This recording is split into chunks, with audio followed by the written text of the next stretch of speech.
Seperti yang pernah disampaikan oleh Zulkifli Hasan, Ketua Umum PAN, bahwasanya sebelum dia mengeluarkan ide untuk penundaan masa jabatan presiden, dia pernah bertemu dulu dengan Luhut. Ini nih yang bikin kita semakin menarik melihat persoalan ini. Aku tuh gini, Bob. Aku kalau dengar nama Luhut merinding loh.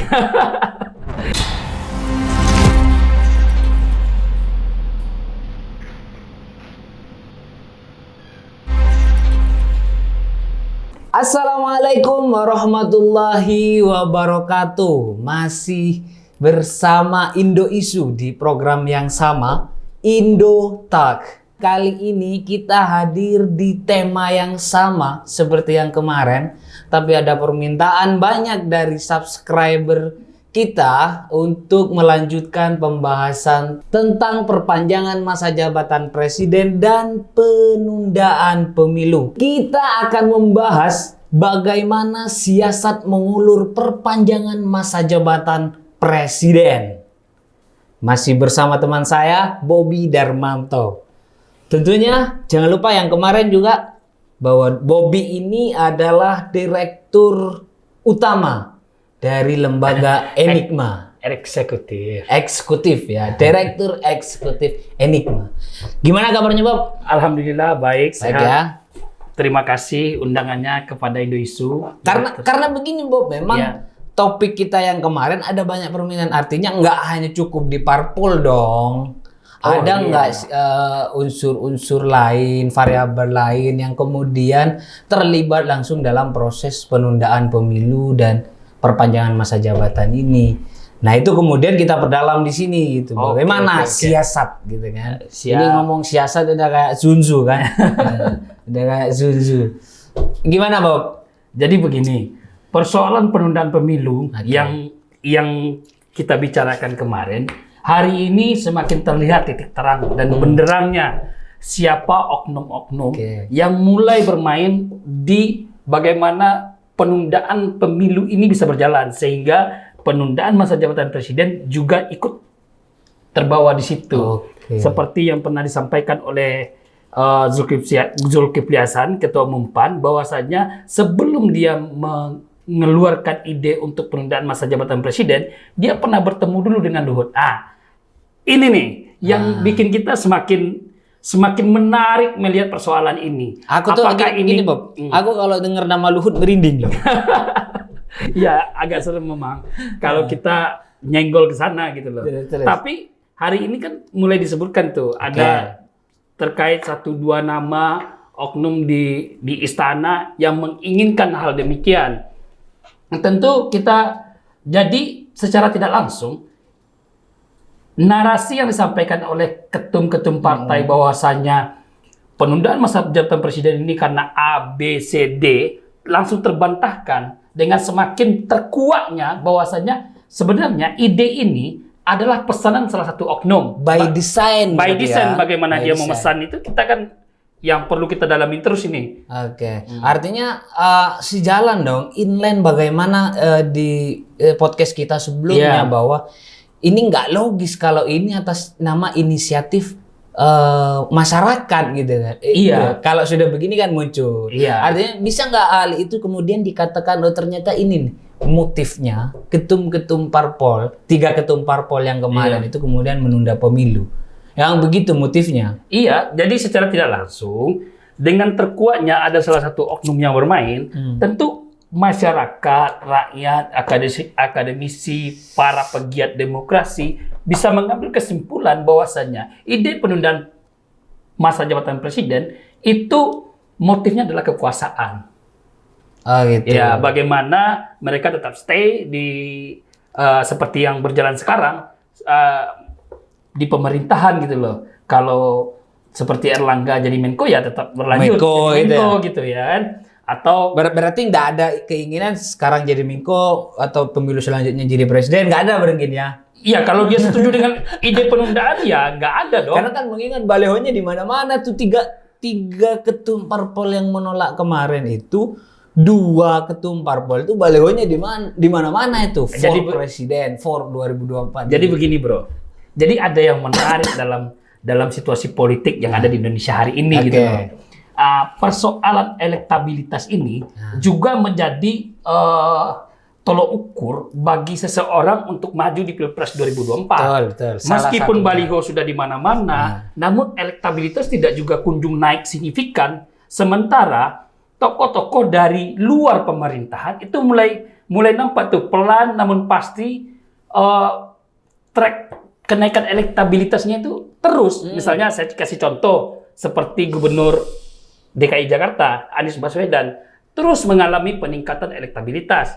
Terus Agus Harimurti Yudhoyono AHY Ketua Umum Partai Demokrat juga mengalami elektabilitas yang pelan-pelan naik dan justru semakin menarik simpati dan empatinya masyarakat untuk mendorong tokoh yang berada di luar garis koalisi pemerintahan hari ini, sehingga ketakutan itu yang menjadi sumber utama untuk mereka menunda ini masa jabatan presiden. Tentu kita menilainya begitu karena mencoba mempertahankan kekuasaan dengan mengutak-atik konstitusi, mencabik-cabik yang namanya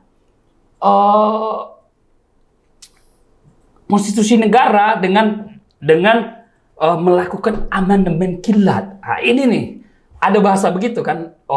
Proses penundaan pemilu itu akan dilakukan dengan cara pertama dilakukannya amandemen kilat. Dan ini kita lihat itu motifnya itu sangat kuat karena ketika masa jabatan presiden ditambah, otomatis jabatan anggota Dewan DPR legislatif juga ikut bertambah gitu loh.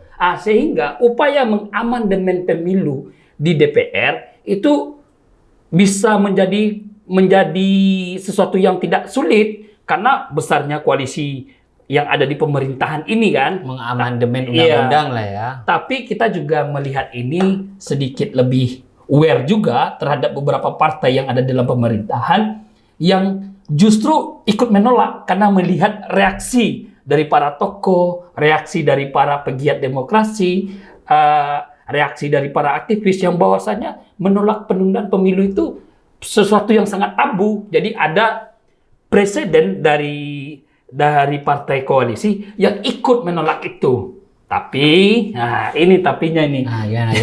Jadi kita semakin kesini ini muncul beberapa pertanyaan. Ini apakah ini siasat memainkan untuk penundaan pemilu atau siasat menjebak partai koalisi sendiri gitu loh.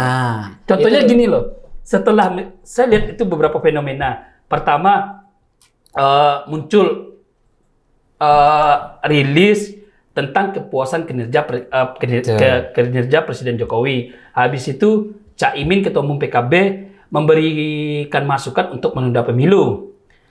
Terus setelah Caimin muncul PAN Zulkifli Hasan.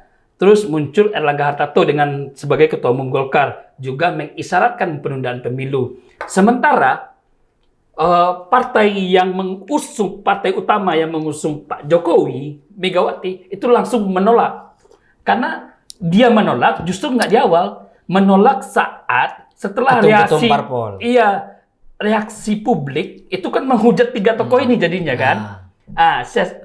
Menghujat tiga tokoh partai politik tadi, terus PDIP berkomentar berseberangan. Yang saya ragukan itu adalah hari ini isu penundaan ini apakah ini menjadi pola atau strategi PDIP? Betul ya. Iya. Untuk menjebak partai-partai itu. Tapi kan ini masuk ke dalam ranah spekulasi gitu loh. Ini kan perspektif aja. Iya, perspektif aja. Penilaian orang kan beda-beda. Iya, karena hasilnya begini loh. 3 partai yang mengatakan ingin menunda pemilu tadi membuat simpati masyarakat, empati masyarakat menjadi berkurang kepada 3 partai ini gitu loh. Artinya secara tidak langsung kalau kemudian arahnya ke sana, PDIP bagaimana menjebak tiga partai tadi, partai tadi, otomatis elektabilitasnya hilang dong. Iya, jadi kan semakin menurunnya elektabilitas partai itu kan base pemilihnya kan kita lihat aja tuh partai-partai koalisi pemerintah ya base pemilihnya di alur sini gitu loh. Ketika mereka tidak setuju dengan PAN, dengan PKB dan Golkar, otomatis dia bisa berpindah ke dalam partai koalisi lagi gitu loh. Jadi menguntungkan bagi partai yang ada di dalam koalisi pemerintahan yang menolak gitu loh. Artinya sih ujuk-ujuk PDIP datang sebagai pahlawan. Iya. Dramanya begitu ya. Mengorbankan 3 ketum parpol dulu. Iya bisa jadi gitu kan. Ini kan spekulasinya kita nih hari ini. Perspektif mah bebas kita bicara kan. Yang penting ada alasan kita ngomong ke sana. Iya, jadi kasihan juga kita karena di satu sisi, waduh, ide lu mengkhianati demokrasi, ditambah lagi dengan kasihannya adalah lu kan terlalu ikut omongan seseorang, akhirnya lu sendiri yang kena imbasnya gitu loh, partai sendiri yang akan terkorbankan gitu loh. Oke, tapi bro, ini unik ya, uniknya. Kenapa bukan PDIP yang memprakarsai itu ide penundaan pemilu dan perpanjangan masa presiden? Kenapa harus orang lain ya kan muncul di berita ini kan? Bagi kesepakatan politik Zulkifli Hasan ini kan sudah offset menurut saya. Artinya menyebut menyebut nama Lord gitu kan. Ke publik lagi, artinya yang mendesain ini bukan PDI. Kenapa harus orang lain? Karena kan partai penguasa kan PDIP dong. Ya sementara kita tahu Luhut dari Golkar kan. Inilah yang menjadi menarik gitu loh. Sehingga muncul berbagai spekulasi di masyarakat hari ini. Apakah ini pure keinginan dari partai-partai politik itu ingin mempertahankan kekuasaan, atau partai-partai politik tadi tersandra oleh kepentingan gitu loh.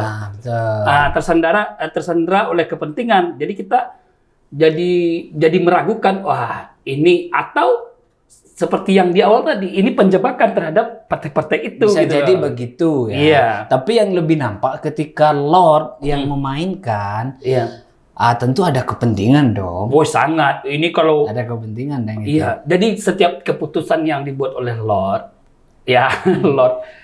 Pak Luhut ya, itu kan selalu berimplifikasi terhadap kepentingan dalam negeri dan kepentingan luar negeri. Ya, ini nih kelebihannya. Kalau nggak bisnis, ya investasi. Iya, ada kepentingan investasi di situ. Kita juga lihat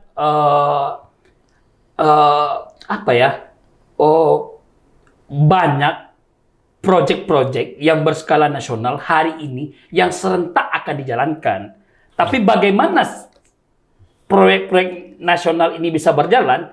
Kan juga berkorelasi dengan kekuatan APBN kita gitu loh. Sementara kekuatan APBN kita sekian, hutang yang ada sekian, bayar bunga hutang sekian, tapi tentu nggak kuat lagi. Pembangunan itu kita dorong menggunakan APBN kita sendiri. Tentu kepentingan pembangunannya berkorelasi dengan investasi asing gitu loh. Ada kaitannya. Iya, apalagi sekarang hubungan di dunia internasional, kebijakan ekonomi, politik dan sebagainya itu hari ini kan ada pergeseran situasi gitu loh, sehingga ketika situasi di luar lagi paceklik, terus kepastian investasi di Indonesia juga diragukan karena ada iklim perubahan kepemimpinan, tentu membuat beberapa oknum yang hari ini sedang memainkan kebijakan dalam hal untuk pembangunan infrastruktur di proyek-proyek strategis nasional tadi takut terganggu, agar kepastian investasi itu berjalan sesuai gitu loh. Oke. Kalau kayak gitu bro, artinya proyek-proyek yang ada di Indonesia itu dengan adanya penundaan pemilu dan perpanjangan masa jabatan presiden, ini secara tidak langsung menukarkan dengan konstitusi di negara kita. Iya. Ya, ini maksudnya yang membuat kita itu jengah kan. Tidak kita aja gitu loh. Banyak tokoh-tokoh yang selama ini juga mendukung pemerintahan Jokowi juga kesal juga dengan isu penambahan masa jabatan presiden, termasuk presiden 3 periode gitu kan, seperti misalnya Ernest itu langsung tuding tuh, ketika PSI setuju penambahan jabatan presiden 3 periode ketika amandemen Undang-Undang Dasar 1945. Ernest kemudian melihat ini, lo partai kecil yang masih ibaratnya katanya mengakomodir kepentingan anak-anak muda, tapi di dalam transaksi politik nasional itu terlalu transaksi, sehingga Ernest itu langsung nyindir. Terlalu hebat menjadi penjilat katanya gitu kan. Ini juga yang kita lihat presiden buruknya bagi masyarakat adalah ketika konstitusi diotak-atik di kemudian hari ini menjadi sesuatu yang sangat vital. Seorang pemimpin yang hadir nanti di kemudian hari, di zaman Jokowi dia jadi punya contoh gitu loh. Artinya ada referensi. Ada referensi. Dulu aja bisa kok dirubah-rubah gitu. Kenapa besok tidak bisa gitu loh. Itu moral sih bro kayak Iya, gitu. moral, etik dalam berpolitik kan. Itu akan diingat itu sampai kapanpun. Wah pasti bro, sangat diingat oleh masyarakat itu. Kalau awalnya, dulu Indonesia merdeka ini atas perjuangan banyak orang, perjuangan banyak pahlawan gitu. Itu kan yang diingat sekarang. Nah, kemudian kalau ada amandemen kilat itu nanti, maka yang diingat itu ke depannya gitu. Sehingga kejadian-kejadian seperti ini mendorong dan memotivasi para peneliti, para penggaji, pegiat demokrasi, pegiat konstitusi untuk menolak. Sehingga beberapa organisasi demokrasi seperti Democracy and Electoral Enforcement Partnership atau DEP, itu Jaringan Demokrasi Indonesia, Komite Pemantau Legislatif, Konstitusi Demokrasi Inisiatif, Network for Democracy and Electoral Integrity atau NETGRID, Perkumpulan untuk Pemilu dan Demokrasi, Perludem, Pusat Studi Konstitusi, Pusako, terus BEMS, itu dulu ya. Itu menggalakkan aksi membuat petisi menolak penundaan pemilu 2024. Artinya prediksi kita itu tepat, akan semakin nyata. Ya semakin nyata. Bisa dong ini tragedi 98 terjadi lagi. Bisa, jadi kalau begini. Kemudian tetap kondisi seperti ini. Jadi ini. hari ini untuk melawan gerakan-gerakan bawah tanah untuk menunda masa jabatan presiden itu dilawan dengan bagaimana statement-statement masyarakat, civil society tidak menyetujui itu kan, tidak menyetujui dengan membuat petisi ini segala macam. Kalau sempat proses amandemen kilat itu dibuat di DPR, saya yakin itu DPR akan diguruduk oleh massa. Karena pegiatnya ini sensitif sekali dengan isu penundaan masa jabatan presiden itu. Ini kan sudah nyampe ke ranah bagaimana kemudian civil society tadi menggagalkan atau apa namanya ya, menghadang agar tidak ada aksi dari ide penundaan pemilu dan perpanjangan masa. Ini gimana ini civil society sikapnya mungkin? Sikapnya kan kita lihat tuh statement, terus statement berbagai tokoh muncul, A, B, C, D, si ini, si itu, organisasi pegiat demokrasi, organisasi konstitusi, bahkan sampai membuat petisi, terus menyatakan penundaan masa jabatan presiden itu bagian dari pengkhianatan terhadap demokrasi dan institusi konstitusi negara gitu loh. Sehingga kalau ini kan tentu nggak mungkin juga ketika ini baru berupa isu, terus mereka tanggapi dengan aksi kan. Lihat dulu proses perjalanannya. Kalau perjalanan ini sampai nanti ke tiba-tiba ada paripurna misalnya di bulan April gitu kan. Nah itu yang kemudian kan DPR itu sukanya kan mengesahkan sesuatu yang tengah malam kan, sesuatu yang memang jadi fokus masyarakat itu disahkannya tengah malam. Iya, maksudnya begini loh. Mungkin waktu itu saking semangatnya DPR sehingga mau tengah malam dia ketok palu gitu loh. Nggak bisa bro. Nggak, itu ibaratnya kan. Itu ngakalin masyarakat kayak gitu-gitu. Mengesahkan peraturan tengah malam, mana ada begitu. Mungkin beberapa peraturan itu yang disahkan sampai tengah malam bersifat sensitif juga terhadap kepentingan dan kebijakan gitu loh. Tapi kan tidak terlalu membuat masa aksi menunggu gitu loh. Bagaimana keputusan terhadap keputusan itu diambil gitu loh. Tapi kalau seandainya tentang masa jabatan presiden diperpanjang, saya yakin ketika undangan dilontarkan kepada anggota DPR untuk melaksanakan sidang istimewa misalnya, untuk menjalankan untuk mengamandemen undang-undang sehingga ada penambahan jabatan presiden atau presiden menjadi 3 periode, pada saat itu juga civil society, Kan bergerak, aktivis pasti bergerak. Ya, kita nggak usah kaget lah, kita belajar dari sebelumnya bagaimana kemudian DPR kan malam-malam mengesahkan tentang Omnibus Law. Omnibus Law, iya. Dampaknya apa sekarang? Satu, Wadas, ya Iya. kan? Kedua itu di Palu nih baru-baru ini, Iya. perampasan lah. Ya begitu-begitu. Iya, jadi kan sudah jelas itu soal Undang-Undang Cipta Kerja. Undang-Undang Cipta Kerja itu kan mengisyaratkan bahwasanya oposisi kita lemah. Kenapa? Karena demokrasi dihitung berdasarkan jumlah kursi gitu loh. Nah, betul. Sehingga kekuatan yang membengkak pada koalisi pemerintahan itu bisa melakukan tindakan yang sewena-wena kepada oposisi. Contoh, seperti ketika pengesahan Undang-Undang Cipta Kerja,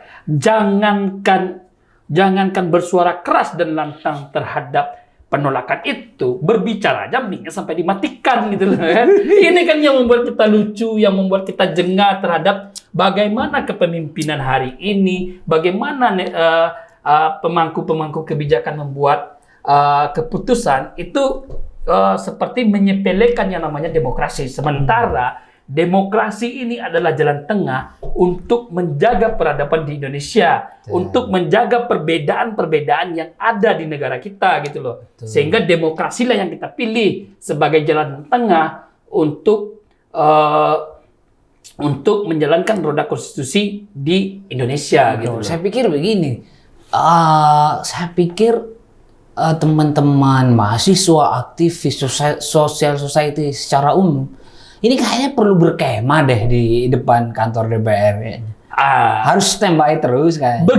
Kalau seandainya undangan itu begitu keluar, saya yakin akan ada yang berkemah di DPR. Mungkin bro sendiri juga mau ikut berkemah di sana kan? Iya, karena ini loh kerinduan kita terhadap bagaimana demokrasi ini bisa terjaga gitu loh. Contoh sederhana, ketika 2004 sampai 2014 kan demokrasi kita memulai membaik itu. Di zaman Presiden SBY. Tidak ada hukum yang tebang pilih gitu. Artinya pasca Soeharto ada pembenahan. Ada pembenahan di 2004 sampai 2014. Terus 2004 sampai 2014. Terus di zaman 2015 pelan-pelan 2017 mulai menurun. Kita tidak mau dong konstitusi kita terhianati dengan upaya-upaya menjegal yang namanya demokrasi gitu loh. Contoh sederhana, gerakan mencederai demokrasi ini bakal berefek buruk gitu loh. Jangankan ini kepada semua masyarakat gitu loh. Misalnya seperti yang terjadi di Partai Demokrat misalnya gitu loh. Ketika Demokrat mau dikudeta, banyak tokoh-tokoh civil society itu mengutarakan bahwasanya, ini pembegalan ini terhadap partai politik gitu loh. Sehingga hari ini yang dijegal itu justru seluruh masyarakat. Demokrat bisa mengambil momentum di sini. Momentum bagaimana menjadi pionir dari partai politik yang terdepan menolak dan menunda ini. Karena begini bro, kalau aku lihat gitu. Partai oposisi ini kan udah tinggal 2, ya kan? Tinggal 2, ada PKS dan Demokrat.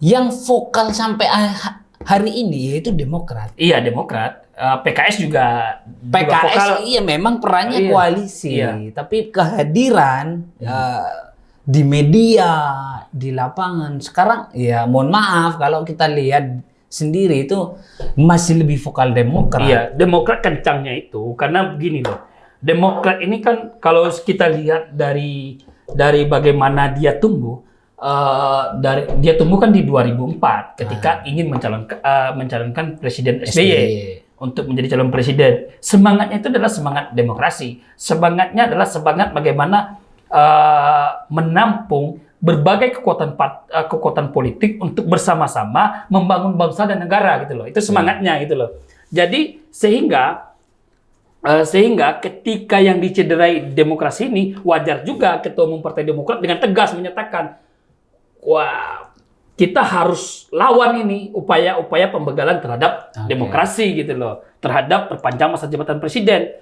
Bahkan saya pernah mendengar satu komentar Ketua Umum Partai Demokrat di depan media bahwasanya hari ini menginginkan 2 periode, besok menginginkan 3 periode, besok bisa 4 periode lagi gitu loh. Kalau hari ini lolos, apa yang dikatakan AHY itu bisa jadi terjadi gitu loh. Sementara kita bercita-cita bahwasanya demokrasi itu dibangun dengan kondisi manusia. Siapapun siap memimpin negeri ini, apalagi kita punya berbagai macam tokoh-tokoh muda yang siap untuk memimpin bangsa ini ke depan gitu loh. Kalau ngutip tadi bahasanya AHY ada yang kurang. Ada yang kurang, bro. Satu tuh bahasanya AHY yang menyentil banget. Jangan gitu-gitu amat dah. Ada gitu tuh AHY. Iya. Jangan gitu-gitu amat. Iya. Gitu. Kalau saya secara pribadi sebagai pengamat ya mendorong lah AHY Ketua Umum Partai Demokrat sekalian jadi pionir dari partai politik yang ingin menggalakkan dan menghajar orang-orang oknum yang ingin membegal demokrasi melalui perpanjangan masa jabatan presiden. Sekalian nyelam sekalian. Hantam. Gitu. Itu teman-teman artinya terkait bagaimana siasat penundaan pemilu dan perpanjangan masa jabatan presiden ini memang sudah by design. Ya. Entah itu dilakukan oleh partai penguasa dengan mengorbankan 3 parpol lainnya atau oleh orang-orang tertentu ya, dari tadi kan sudah disebutkan, atau oleh orang-orang tertentu seperti yang disebutkan oleh Zulhas. Ya. Jadi begitu teman-teman. Kemudian yang terakhir tadi penekanan bahwa sekalian untuk Partai Demokrat sekali membela rakyat, teruslah membela. Iya, nyelam sekalian. Gitu. Baik teman-teman, kita ketemu di video-video selanjutnya. Sampai jumpa. Sampai jumpa. Habis. Mantap.